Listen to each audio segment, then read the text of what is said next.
శ్రీమాత్రే నమః. అందరూ ఏం చేస్తున్నారండి? అందరికీ మకర సంక్రాంతి శుభాకాంక్షలు. అందరూ కాఫీలు, టీలు తాగారా? ఈరోజైతే నాకు పొద్దున్నే తెల్లవారుజాము నుంచి విపరీతమైన తలనొప్పిగా ఉందండి.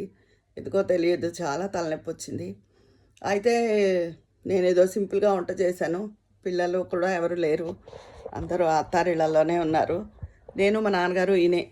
అందుకని ఏదో దోసకాయ పప్పు, దొండకాయ ఫ్రై చేశానంతే. రాత్రి టిఫినే తింటాము. చాలా తలనొప్పిగా ఉందన్నమాట. ఇదేంటి ఒక్కసారి అందరినీ పలకరిద్దాము అన్నాను. చీర కూడా ఇంకా ఇదిగా ఉన్న హెవీగా ఉన్న శారీ కట్టుకోలేదు, సింపుల్గా ఉన్న చీరే కట్టుకున్నాను. మీరందరూ ఏం చేస్తున్నారు? కొత్త బట్టలు కట్టుకున్నారా? కాఫీ టీలు తాగేశారా? మధ్యాహ్నం చేసుకున్న పిండి వంటలు ఏమైనా తింటున్నారా? ఏంటి?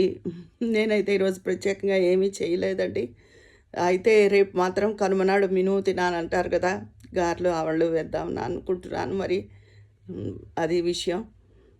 అందరికీ మరొక్కసారి సంక్రాంతి శుభాకాంక్షలతో. మీరందరూ ఏం చేస్తున్నారో కూడా తెలియచేయండి. ఉంటాను. మీ స్నేహితురాలు విజయ పన్నాల.